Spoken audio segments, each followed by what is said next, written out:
হরে কৃষ্ণ সুধীভক্ত সজ্জন, আশা করি সকলে ভালো রয়েছেন, সুস্থ রয়েছেন এবং কৃষ্ণময় রয়েছেন।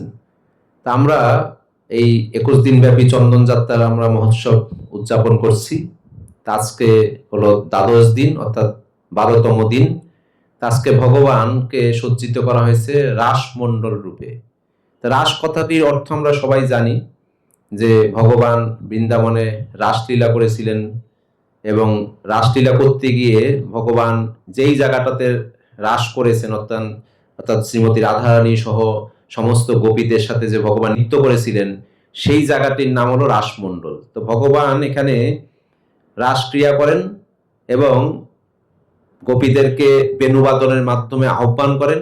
গোপীরা তখন এই সংসারের মায়া ত্যাগ করে, তাদের সংসার ত্যাগ করে, তাদের পতিদের ত্যাগ করে, সন্তানদের এবং সামাজিকতাকে তুচ্ছতাচ্ছিল্য করে তাদের জীবনের ঝুঁকি নিয়ে ভগবানের এই রাসলীলায় তারা অংশগ্রহণ করেন।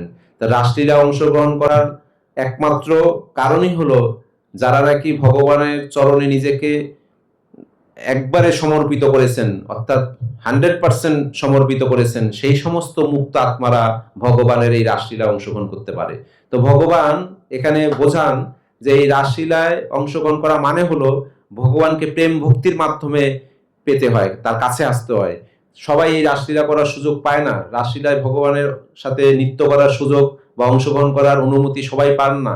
আমরা জানি এই রাসলীলার কথা শুনে শিবজি মহারাজ তিনিও গিয়েছিলেন রাসলীলায় অংশগ্রহণ করার জন্য, তাকে অনুমতি দেওয়া হয়নি। পরে তাকে গোপী ভাব বা গোপী শরীর ধারণ করতে হয়েছিল তপস্যার মাধ্যমে।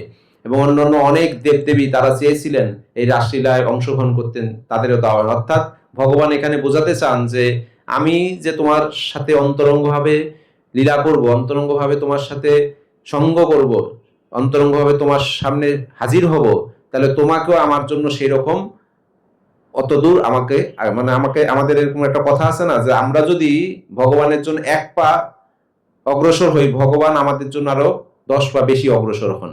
অর্থাৎ ভগবানের সেবায় যদি আমরা নিজেকে নিয়োজিত করতে পারি এবং মনে প্রাণে ভগবানের কাছে সমর্পিত করতে পারি, তাহলে ভগবান আমাদের সমস্ত দুয়ার খুলে দেন। আমাদের যে বাধা বিপত্তির দুয়ার রয়েছে, দেখেন গোপীরা সেই সময় আজকে থেকে 5,500 বছর পূর্বে যখন ভগবান এই বৃন্দাবনে এই লীলাগুলো সংগঠিত করেছিলেন, তখন যে সামাজিকতা ছিল সেই সামাজিকতাকে উপেক্ষা করে তারা আর এই সংসারে ফিরবে না এবং ফিরলেও তাদেরকে আর সেই সংসারে রাখা হবে কিনা এই সমস্ত ঝুঁকি নিয়ে ভগবানের বেণুবাদনে সাড়া দিয়ে তারা মধ্যরাত্রে সেই রাসমণ্ডলে উপস্থিত হয়েছিলেন। ভগবান প্রথম দিকে তাদের ফিরিয়ে দিতে চেয়েছেন, অর্থাৎ এগুলো ভগবান পরীক্ষা নিয়ে দেখেছেন যে তাদের একাগ্রতা শরণাগতি কত দূর রয়েছে। তো যখন নাকি সমস্ত কিছুতে তারা পরীক্ষা উত্তীর্ণ হয়েছেন, তখন এই রাসমণ্ডলের সেই দুয়ার তাদের জন্য উন্মোচিত হয়েছে। তারা ভগবানের সাথে একসাথে রাস করতে পেরেছেন। তখন ভগবান নিজেকে এমন ভাবে, অর্থাৎ কোটি কোটি গোপী, সেখানে কথিত রয়েছে প্রায় 2.5 কোটি গোপী রাসলীলায় অংশগ্রহণ করেছিলেন। সেই কোটি কোটি গোপীর মধ্যে ভগবান শ্রীকৃষ্ণ নিজেকে সেই কোটি কোটি রূপে বিস্তার করেছিলেন এবং প্রত্যেকটা গোপী ভগবানের সাথে পার্সোনালি নৃত্য করতে পেরেছেন। প্রত্যেক গোপী দেখেছেন যে ভগবান শ্রীকৃষ্ণ আমার সাথেই রয়েছেন, অন্য গোপীর সাথে নেই, এটা অনুভব করেছেন। আসলে ভগবান সবার সাথেই ছিলেন, শ্রীমতী রাধারানীর সাথেও ছিলেন। তো গোপীদের যে এই যে সেবায় ভগবান নিজেকে নিয়োজিত করেছেন, কারণ একটাই, গোপীদের যে প্রেম, গোপীদের ভগবানের প্রতি যে ভালোবাসা, সেই ভালোবাসা হলো সর্বোচ্চ স্তর। ভগবান অর্থাৎ কৃষ্ণ প্রেমের যে সর্বোচ্চ স্তর রয়েছে, ভক্তির যে সর্বোচ্চ স্তর রয়েছে, সেই সর্বোচ্চ স্তরে যে যেতে পারে তাকেই বলা হচ্ছে এই যে গোপী ভাব। অর্থাৎ এটা হলো রাগানুগা ভক্তির একদম উচ্চ মার্গ, যেখানে নাকি ভাব প্রকাশ পায়, প্রেম প্রকাশ পায়। সেই উচ্চ মার্গে যখন কেউ আসীন হতে পারে, তখন ভগবানের এই রাসলীলায় ভগবান তাকে অংশগ্রহণ করার সুযোগ প্রদান করেন। রাসলীলায় ভগবান দেখান যে যে আমার জন্য করে, আমি তার জন্য নিজেকে উজাড় করে দিই। তাই গোপীদের কাছে নিজেকে উজাড় করে দিয়েছিলেন। গোপীদের এই সারা জীবনের যে বাসনা ছিল যে ভগবানের সাথে নৃত্য করা, ভগবানের সাথে নর্তন করা, গোপীদের সেই ভাব, সেই বাসনা ভগবান পূরণ করেছিলেন এবং গোপীদের সাথে নৃত্য করে ভগবান নিজেকে অত্যন্ত সুলভ করে দিয়েছিলেন। তো এই আজকে এই বেশটাই এখানে আজকে মন্দিরে সেটা সুসজ্জিত করা হয়েছে। সেখানে দেখবেন, আপনারা দেখছেন যে ভগবান প্রত্যেকটা গোপীর সাথে শ্রীমতী রাধারানীর সাথে নৃত্য করছেন। প্রত্যেকটা গোপী ভাবছে তার সাথে কৃষ্ণ আছে, অথচ কৃষ্ণ সবার সাথেই রয়েছে এবং কৃষ্ণ সবার হৃদয়ে রয়েছে।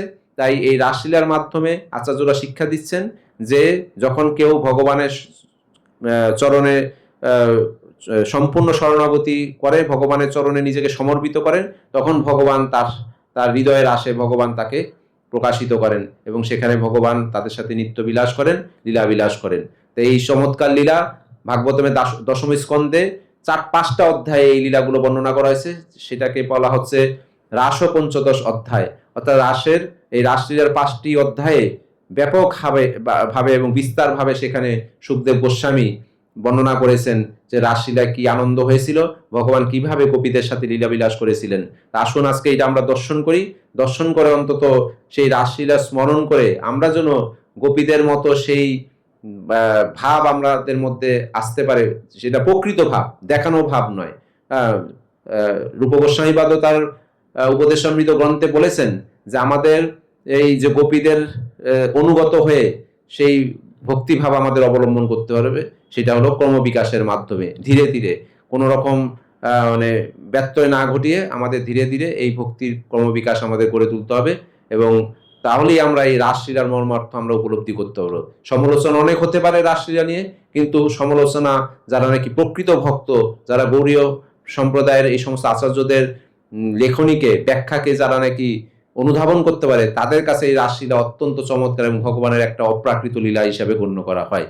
তা আসুন এটা আমরা উপভোগ করি এবং সবাইকে উপভোগ করার সুযোগ করে দিই। হরে কৃষ্ণ কৃষ্ণ কৃষ্ণ হরে হরে, হরে রাম রাম রাম হরে হরে। জয় শিল প্রভুপাদ কি জয়।